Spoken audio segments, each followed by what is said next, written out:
Si yo os preguntara para qué vino Jesús al mundo, es posible que todos me vais a responder correctamente, y así lo dice la Biblia. Jesús vino a salvar el mundo, eso se lo dijo a Nicodemo en Juan 3,17, pero también dice en 1 Juan 3,5 que Él vino a quitar nuestros pecados.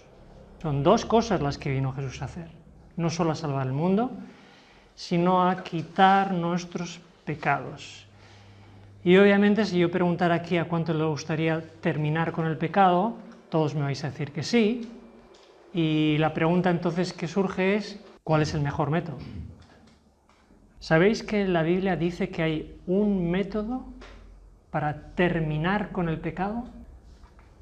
Si Jesús dijo que quiere terminar con nuestro pecado y hay un método, se supone que tenemos que poner en práctica el método, ¿no? Si buscáis en 1 Pedro 4,1, dice así: quien ha padecido en la carne, terminó con el pecado. Terminar con el pecado tiene que ver, según la Biblia, con sufrir en la carne. Leemos un poquito más adelante, en ese mismo capítulo, el versículo 12, dice: no os sorprendáis del fuego de la prueba que os ha sobrevenido. No es casual cuando tenemos pruebas, dificultades, fuego. Dios puede permitirlo porque es la forma de, vamos a decirlo así, quemar el pecado. ¿Cuál es el fin que Dios tiene? Vamos a leer un poquito más adelante, en el capítulo 5, 1 Pedro 5,10.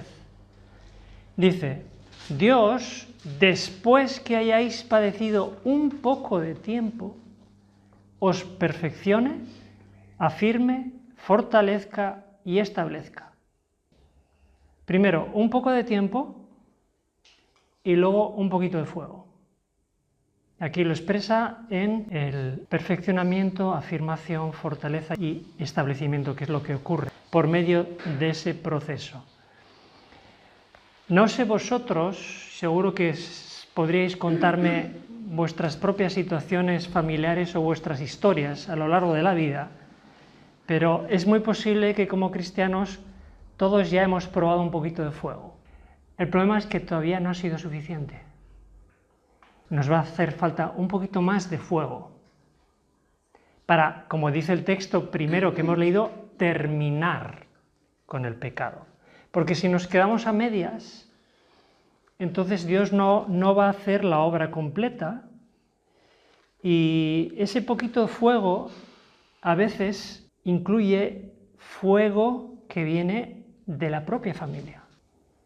Viene de muchas partes diferentes, ¿no? Pero bueno, de todas ellas, la peor, la más difícil de soportar es de la propia familia. En cierta ocasión leí en el libro de Deseo a todas las gentes, en la página 324, que decía: de todas las persecuciones, la más difícil de soportar es el alejamiento afectivo de los seres terrenales más queridos. Lo más afectivo, lo que más nos toca el corazón, es eso. Y cuando eso ocurre, uno está metido en el horno de fuego, y el fuego, si uno no tiene dentro del horno a Jesús, el fuego quema. Y cuando el fuego quema, a veces ocurre que surge en nosotros lo que la palabra de Dios dice, raíz de amargura. Cuando crece la raíz de amargura, nos falta estar más cerca de Dios. Por eso una persona amargada, una persona que critica, una persona que frecuentemente está de mal humor, no está soportando el fuego, no tiene a Jesús en el horno. ¿Qué es lo que nos recomienda el mismo apóstol Pedro en el mismo capítulo 4? Si leéis el versículo 19, dice: los que padecen según la voluntad de Dios, encomienden sus almas al Creador. Fijaros qué interesante esa expresión, según la voluntad de Dios. ¿Tenemos fe? Tenemos que creer que nuestra vida está discurriendo según la voluntad de Dios. No nos gusta, es la voluntad de Dios. Cuando uno entiende esto, entonces uno puede llegar al punto en el que Dios le consuela a uno, pero cuando uno ha entendido primero que está viviendo el plan de Dios. Si yo estoy viviendo otro plan diferente que el plan de Dios, no voy a ser feliz nunca. Voy a sufrir más de lo que me toca. Voy a ser una persona amargada. No voy a llevar paz a los demás. Y Dios quiere que llevemos paz, alegría y gozo a los demás. En alguna situación que yo me he visto en profunda tristeza, el texto que a mí me ha dado paz y me ha dado consolación son las primeras palabras de 2 de Corintios, capítulo 1. No lo vamos a leer, yo solo voy a resumir la idea, ¿de acuerdo? Para que quedaros con esos primeros versículos de 2 de Corintios. En ese lugar, el apóstol Pablo va a decir, el único que nos puede consolar es Dios. Todo lo demás está fuera del lugar. Todo lo demás es un parche. No busquemos la consolación de nadie, porque no nos la va a dar nadie. Y ahí habla del Dios de toda consolación. Escuchad bien esto, ¿eh? No dice el Dios de algunas consolaciones. Dice el Dios de todas las consolaciones posibles que pueda haber para todos los problemas que pueda haber en esta tierra. Dios puede consolarnos. Cada uno de nosotros tenemos pruebas diferentes, a cada uno nos parece que la nuestra es la más difícil de todas. Dios puede consolarnos. Y dice ese texto ahí, yo lo aprendí con lágrimas en los ojos, que en la medida que Dios nos consuele a nosotros, nosotros podremos consolar a otros con la consolación de Dios, no con la mía. Yo no puedo consolar a nadie, nunca, ningún problema. Pero yo puedo ayudar para que cuando alguien tiene un problema, vaya a Dios, que es el Dios de toda consolación, que le va a dar la consolación. Yo no puedo, no lo intentéis, porque no es el plan de Dios que unos a otros tratemos de resolver nuestros problemas y podamos consolarnos. Parcialmente puede funcionar alguna ocasión, pero la verdadera consolación proviene del Dios de toda consolación, como dice ahí en 2 Corintios. Y en esa carta de 2 Corintios es sumamente interesante. Si uno sigue leyendo la segunda carta de Corintios, se va a encontrar todas las dificultades, pruebas, persecuciones que sufrió el apóstol. Y empieza la carta hablando de la consolación de Dios. Podemos animarnos unos a otros, como dice en 1 Tesalonicenses 11, podemos animarnos, pero otra cosa es la consolación que Dios nos da para que no perdamos el ánimo, para seguir adelante, a pesar del fuego que hay en nuestra vida, y podamos llegar hasta el final. Y es sumamente interesante que el sufrimiento se combate con agradecimiento. ¿Cómo se puede superar el sufrimiento con agradecimiento? O en otras palabras, el agradecimiento es el antídoto del sufrimiento. No son mis palabras, es un texto de 2 Corintios, concretamente capítulo 4, versículo 15, que dice, escuchar bien, el apóstol Pablo, después de describir todos sus problemas, dice, todas estas cosas padecemos, la acción de gracias sobreabunde para gloria de Dios. Yo tengo una cantidad de problemas, pero mi agradecimiento tiene que ser mucho mayor que mis problemas para yo estar en equilibrio espiritual. Si mis problemas superan mi agradecimiento, yo estoy desequilibrado espiritualmente.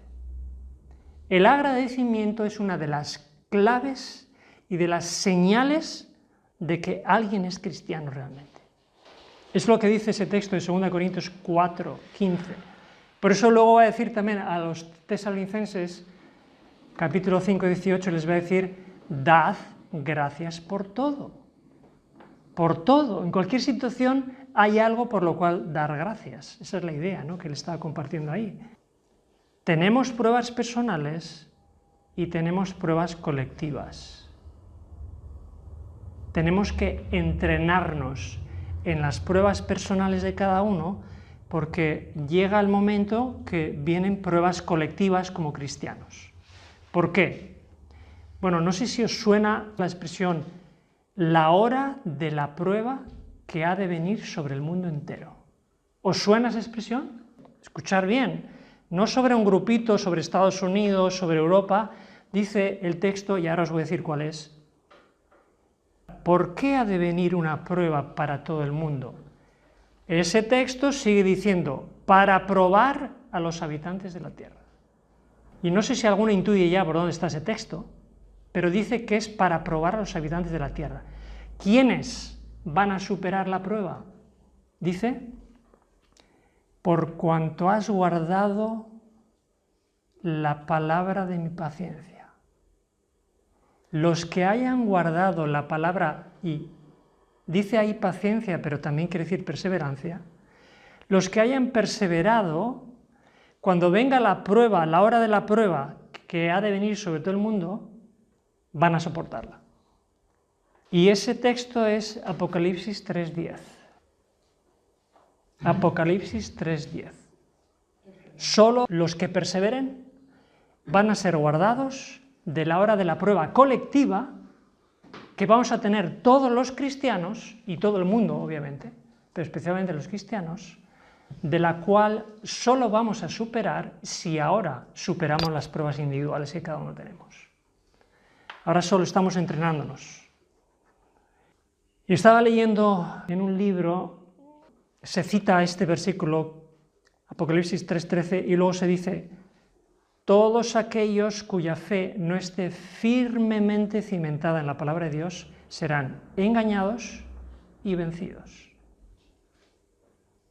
Cuando llegue la hora de la prueba sobre todo el mundo, será tarde para ponerse a bien con Dios. Salía yo de casa esta mañana, iba yo solo cantando en el coche, iba a buscar a alguien, y entonces me cruzo con una persona cristiana, supuestamente, pero que no parece que iba a guardar el día de reposo como nosotros lo estamos guardando. Y entonces me lleno de tristeza, porque estamos viviendo el tiempo de preparación para la hora de la prueba que viene para todo el mundo. Y si no nos preparamos ya, no vamos a poder superar la prueba. Y a veces cuando veo personas que no están haciendo la preparación ahora, siento mucha tristeza porque va a llegar la hora de la prueba y va a haber personas que no están preparadas.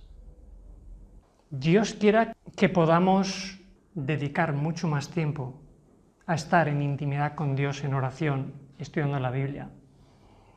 La semana pasada alguien me preguntaba, ¿qué puedo hacer por mi vida espiritual? Y yo le dije, dedica más tiempo a orar y dedica más tiempo a estudiar la palabra. Así que Dios permite el fuego de la prueba individual para nuestra mejora espiritual y como parte de la preparación de la gran prueba colectiva que va a sufrir este mundo. Todo lo que nos está ocurriendo a cada uno es para bien. Dios quiera que podamos entenderlo y que cuando llegue ese momento de duda en el que estamos pasando por pruebas tan difíciles que parece imposible superarlas, pensemos que Dios es el Dios de toda consolación, que va a acompañarnos, que quiere estar con nosotros, quiere purificar nuestros caracteres, prepararnos para ser un pueblo que pueda perseverar hasta el fin, hasta ese momento en el que Él aparezca en las nubes de los cielos. Ese es mi deseo para cada uno de los que estáis aquí. Amén. Amén.